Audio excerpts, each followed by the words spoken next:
Okay. Okay. Welcome everyone, and for our Thursday night evening podcast with artist Quel Hyson and Noel. Are you still there? Hello, Noel. Are you still there, Quel? Yeah, I'm here. It looked like Okay. she froze. Yeah, it looks like she did freeze. Um, but we'll go ahead and go on. My name is Jerome. I'm with Arttitude. I'm the co-founder of Arttitude. Our mission is to create and support platforms for LGBTQ artists here in the Dallas area and around Texas and around the U.S. The reason why we're doing this evening is we're highlighting different artists is because of the coronavirus. The coronavirus has really affected the artist community and how in their salaries, how they make their money, how they show and sell their artwork. Because places and projects have been canceled. Um, so and so sorry, we're having some technical difficulties. I'm looking at different screens here. But Kel, if you want to go ahead and just talk about some of your artwork, and then while we're doing that, I'll try and get Noel on. Okay, perfect. At the moment, I am currently taking a rest from creating as a whole. I just spent the past 2 months, really four, creating the exhibition that's actually with the public library right now. Currently, obviously, nobody's allowed to go. So it's been on display from the 13th of March. It was scheduled to actually be deinstalled today, but the name of the exhibition is How They See Us. It's an exhibition about Black men, women, and children, and really touching on the different aspects and lifestyles that Black people have.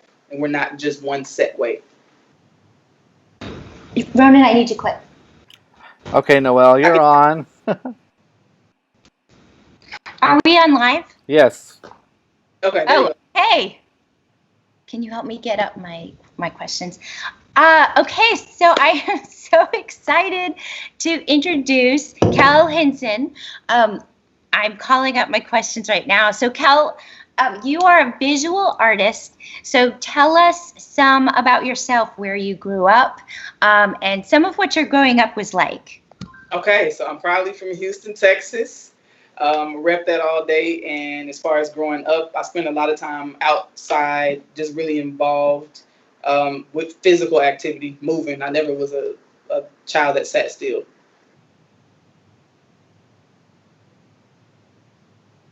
Oh,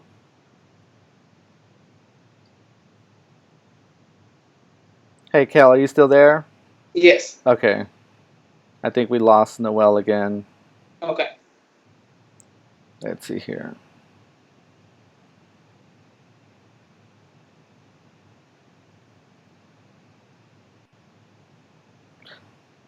So, Noel, go ahead and take us through your artwork, what you're currently doing, and what your work is about. Okay, so my work is primarily about uplifting women, definitely empowering women, all shapes, sizes, and Black people as well, specifically Black people too. That's very important to me. Depicting the different shades and hues that we all come in and really just showcasing different stories that we're not typically seeing. So we're normally used to seeing Black people in a negative light on drugs or coming from broken homes, um, or just with a lot of violence. And I definitely want to change the scope of that. And within your artwork, how do you do that? How are you trying to change that? In oh, I think Noel is with us again. Okay. So, tell me where you were in the conversation. What were Uh, you guys talking about? I've missed it all. You want to touch on that, or can I answer? you can, Kel. You go, Cal. Okay, so what Jerome just asked me was about my artwork. What is like my whole vision?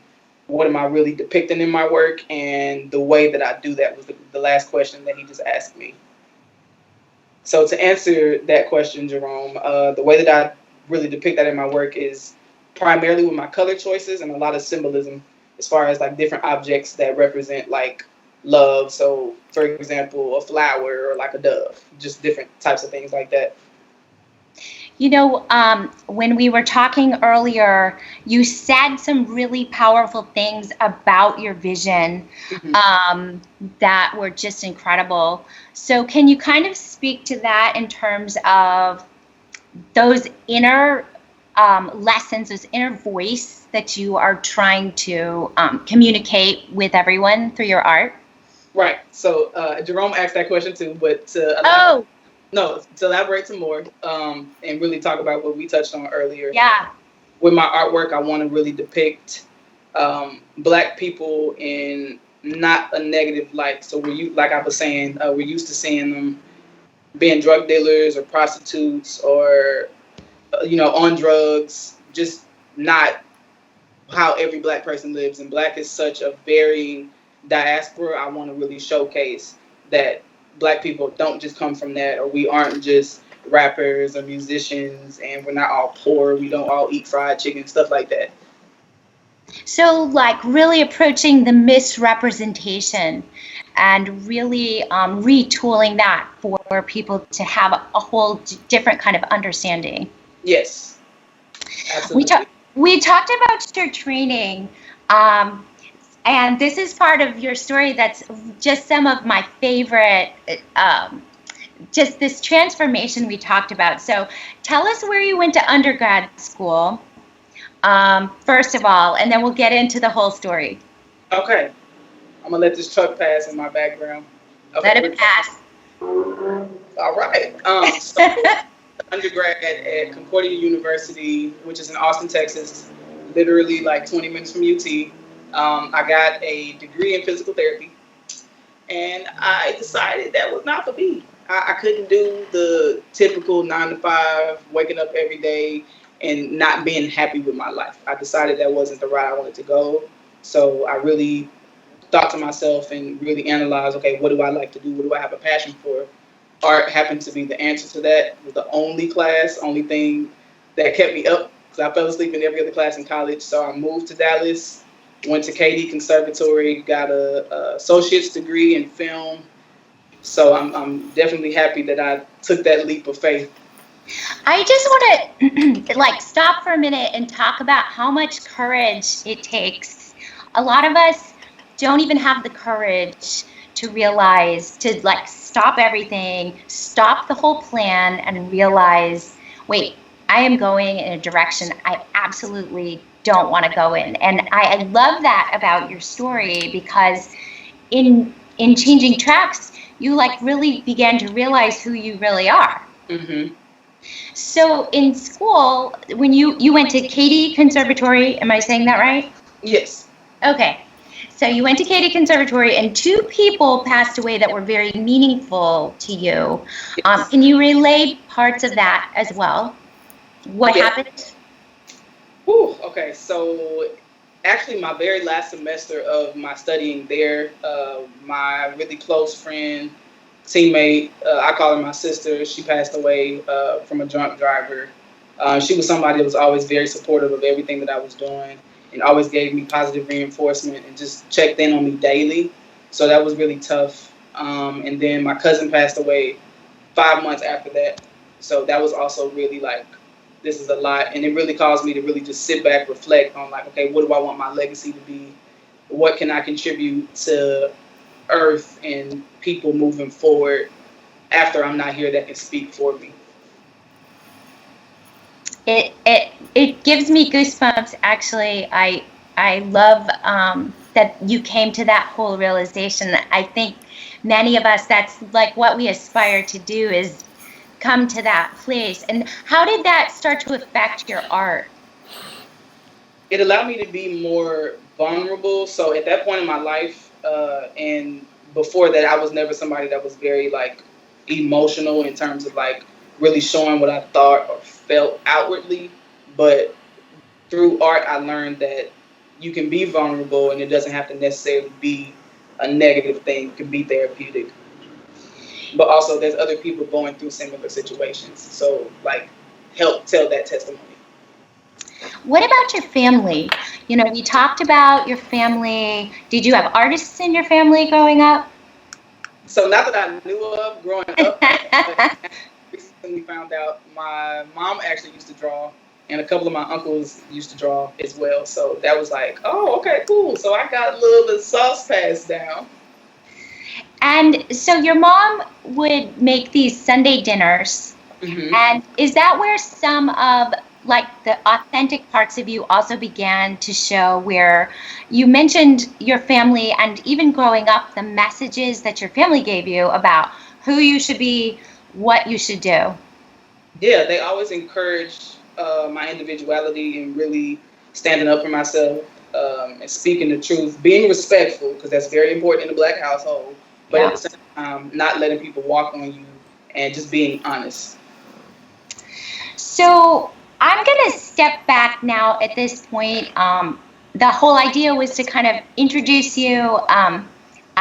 I've loved talking with you even before we started this. You're very warm, and I can't wait to see how all of this authenticity kind of that we're talking about translates into your art. So I'm going to step out of the picture and let you talk to the audience and show us what you got.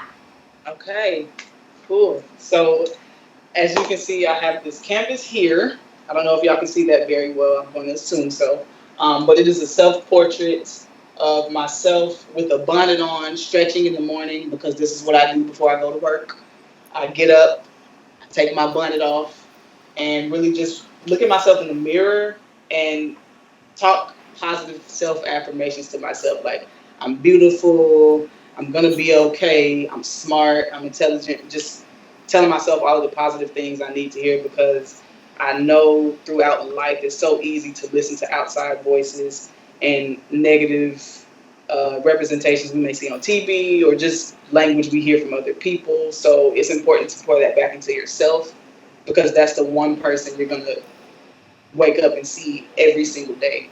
That's the one thing that's not going to change. So this is my piece. I'm gonna paint it a little bit. I haven't touched the bonnet yet. This is actually going to be my favorite part, because I wanted to detail this a lot. But I'm gonna start painting that a little bit. If anybody has a question, definitely drop it, chime in.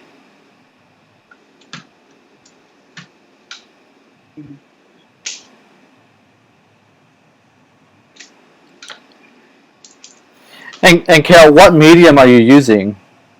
This is actually, so this part is oil. This is all oil, and a little bit of some golden leaf on the face. I haven't finished it yet, but the bonnet is going to be acrylic, because that's just how I feel right now. Okay. Is it, do you what do you prefer? Do you prefer acrylics or oil, or you just kind of you go with what the piece is kind of telling you to do? If I know I want to take my time with the piece, I do oil, Okay. because it allows me to not feel rushed. Acrylic, I don't. I haven't really completely understood my relationship with acrylic yet. It definitely dries fast, so that's convenient. But I definitely think I'm more of an oil person. It's more smooth. Okay. Hmm. So I thought of something. You're going to draw this bonnet. Do you already have a very clear idea of what this bonnet is going to look like, or is it going to evolve as it goes? So the colors and the detail will definitely evolve, but I have the outline on the canvas, just so I'm not over here painting little clouds and stuff. I want to paint a bonnet, not a cloud. Hmm. Okay. While you're doing that, Deborah Gloria has asked, how long have you been working on this piece? Ooh, that's a good question, girl. What is this? April? Man, I'm losing track of the days. February. The beginning of February.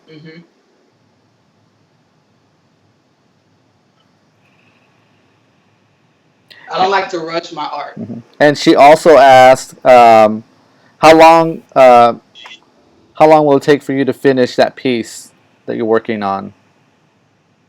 I honestly do not know the answer to that question. I don't have a reason to rush to finish it, so I'm just going to take my time and let it develop itself.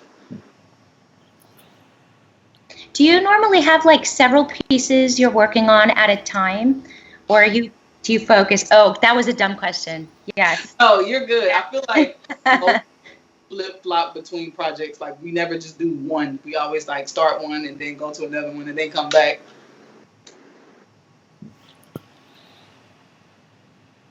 So Almost like a relationship. so Kel, what I see here, did you already kind of pre-draw what you were doing, and you're kind of painting in now what you've drawn, or In the outline of the bonnet I had with actual color. okay? So what color are you actually using right now? Black. Black. Okay. Is there a reason why you're using black? That's the color of my bonnet. Oh, okay. Hmm.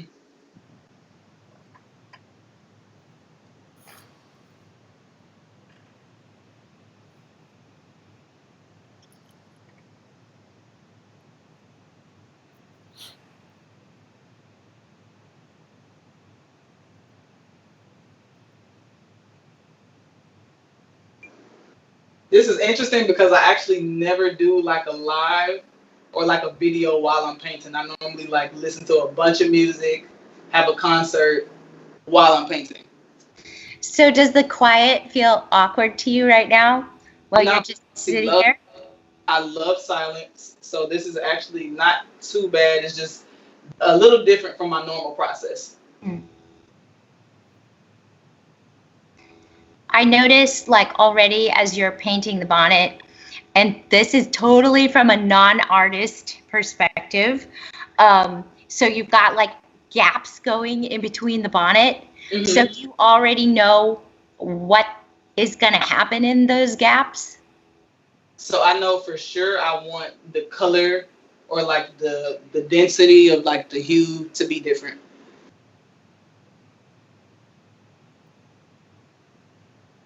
So it's almost like a reminder to myself, like, hey, this particular part is going to be detailed differently. That's amazing. So like you are already texturing in your mind as you're creating those spaces. Yes. Oh my gosh, I sounded like I knew what I was talking about for just a second. That was amazing. This is so cool to watch you. Oh, girl, thank you, girl. I love it.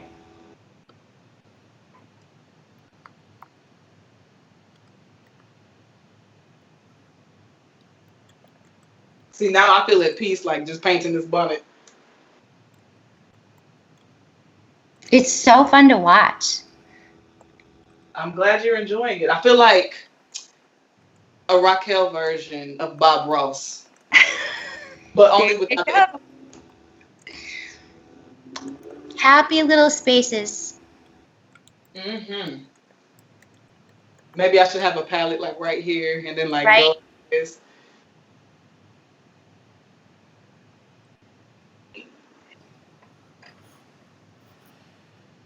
So, Jerome, Deborah asked, oh, the question disappeared. You'll have to ask it, Jerome.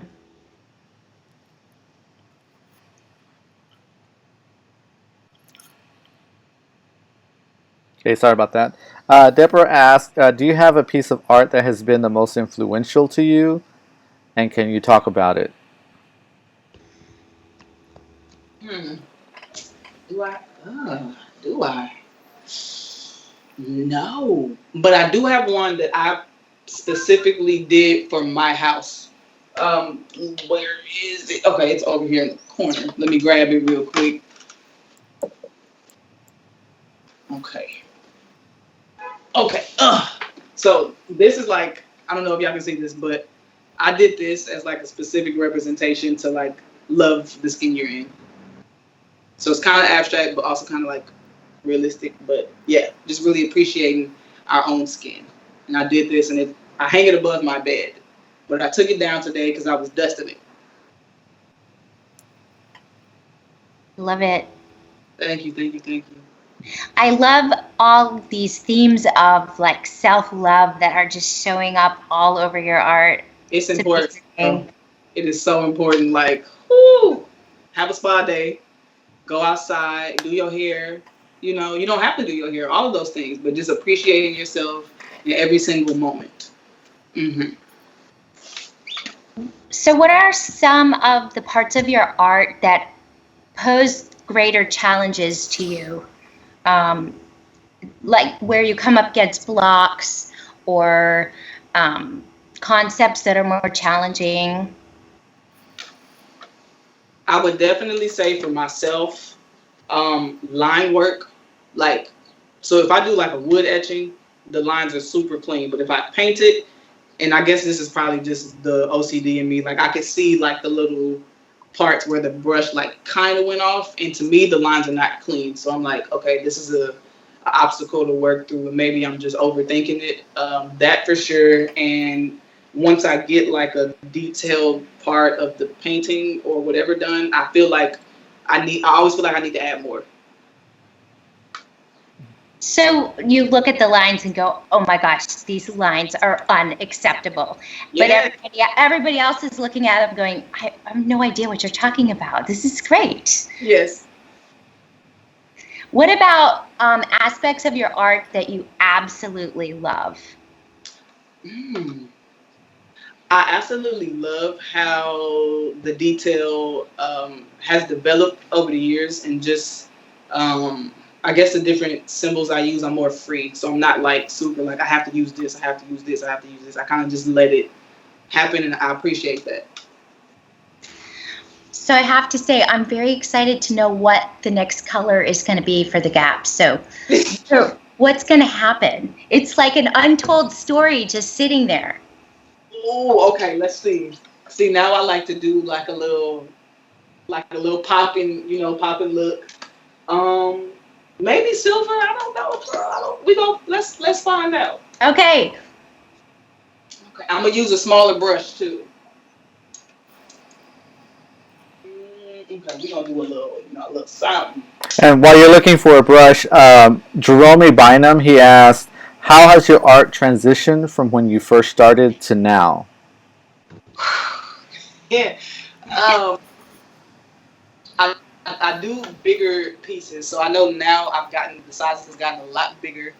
Um, my process has gotten more intentional. Like in the beginning, I would just draw stuff because I thought it was cool, but I didn't really have like a point of what I was trying to say. So I would say that's how like it's evolved. Oh no. That's okay. We're gonna use this. I used to put brown. We're gonna use that as an undertone. So what's going on now? Silver? Brown. Okay. Hmm. And then silver's going on top of that? Yes. So upon completion of this piece, what are you hoping people take away from it? And I realize like everyone experiences art differently and takes something different, but what are some of the things you hope they take away? The only thing that I will say I would like to be like noticed, because I want people to definitely form their own opinions. I'm very like strict on like having your own opinion. I don't want people to think what I think necessarily. Really just loving yourself, because you don't have to have makeup on all the time, because Lord knows I don't wear makeup that much. Probably never. My makeup is lotion. Um, yeah, that's what I would say. Just really loving yourself, being content with whatever stage you are. Like I'm perfectly fine with a bonnet on. I'm good. Have you found that quarantine has affected your art? COVID-19? Oh, okay, yes. Yeah. In some good and negative ways. So, like I was saying earlier when Jerome asked what I had going on right now, at the literally the day before they shut everything down, I finished installing my exhibition "How They See Us" at the Central Library in downtown Dallas. So that whole thing has been like, nah, ain't nobody coming in here to see this. So that's been really tough, because I spent a lot of time really putting a lot of thought and effort into the pieces and what I wanted to depict in them. So that's been tough. as an artist dealing with that, but also a lot of events I was a part of got canceled, and just not having the option to really go eat at different places has been tough. I'm a foodie for anybody that knows me personally, so this is cooking from home is great, but I need some restaurant flavors. Yeah. So, what about being able to connect with other artists? Have you been able to do that since we've been quarantined? Person to person, no, and I'm somebody like I don't necessarily have to be around other people. I'm perfectly fine being at home by myself, but having that energy, like that Yeah. physical energy from another human being, especially an artist, oh, you can't beat that. So this has been like interesting. I'm not somebody that's heavy on technology, so I don't necessarily like doing like texting or like DM stuff like that. But I have been able to connect with some artists, so that's been pretty cool. It lets me know I'm not like alone and feeling like, oh, this is crazy. And you got to come on Arttitude, right? Yes, I'm actually so happy to see y'all. You know, see y'all smiling and alive. That yes. Kel, tell everyone how you have been involved with Arttitude, because we do have another program, and can you talk about that program a little bit? I can, Yes. but I think it'll be better coming from you. Right. So how long have I known you guys now? This is 2020. So I worked with Arttitude um, since 2018, like the beginning of 2018. So I first was introduced to you guys because I was part of the Mighty Cone X art show. Mm-hmm. I don't know. I think it was the second one, the second annual one that y'all had. My piece was in there. It was like one of my very first art shows. And then further cultivating that relationship, I was on the committee for the Last Night in Black History, which is a cultural program showcasing like unsung or lesser known, spoken of Black figures throughout history who have contributed a lot to American culture, primarily, but also just anywhere. That have done a lot for Black people in moving that bridge forward.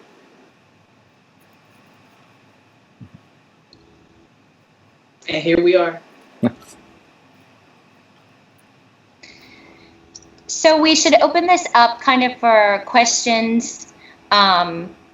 Just take a few minutes in case anyone else has any other questions. Jerome, you can see them from your side. I can't.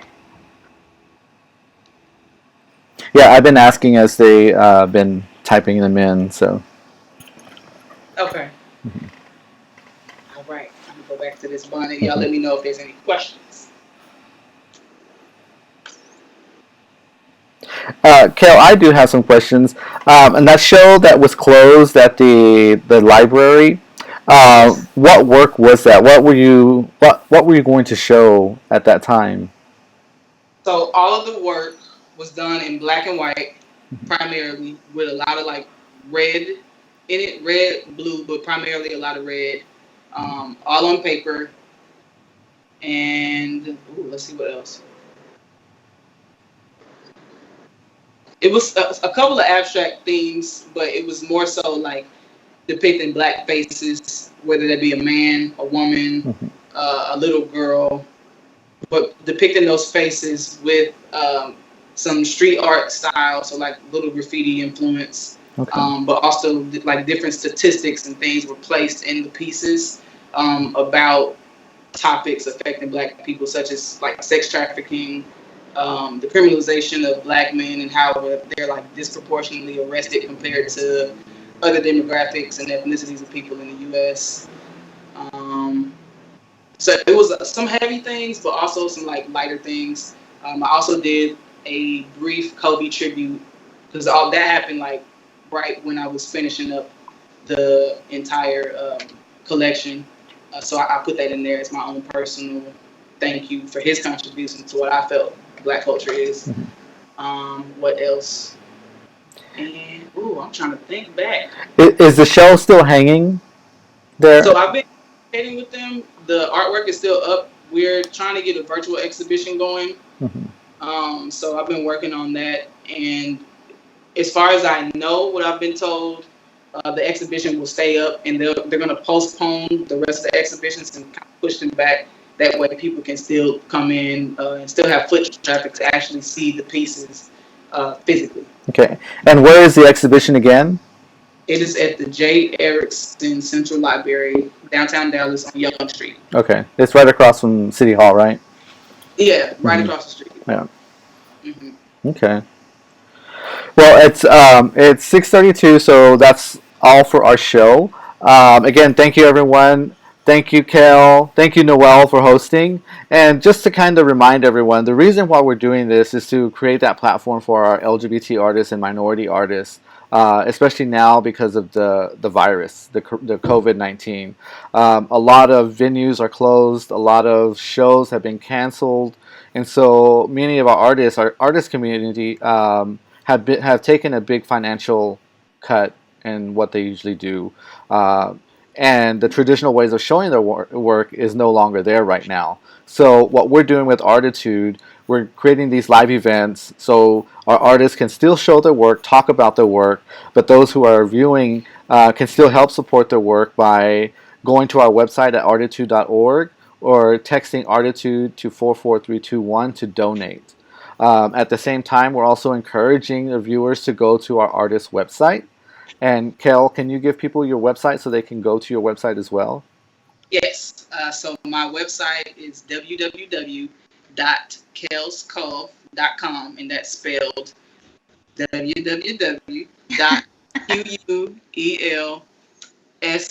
www.quelscove.com. I'm typing that in. Okay. There it is. Oops. So I just typed it into the. I think I misspelled it, but I'll type it in again so people can go to your website.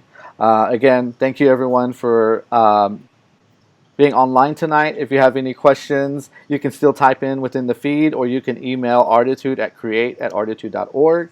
But again, don't forget you can to donate to support our artists. The 100% of the proceeds go to our artists. So go to arttitude.org or text Arttitude to 44321. Noel, do you have anything else to add or? No, but it was so nice to meet you. Thank you for Yes. sharing your time with us. You're amazing. Thank you. Likewise. Okay. Thank you everyone and have a good evening.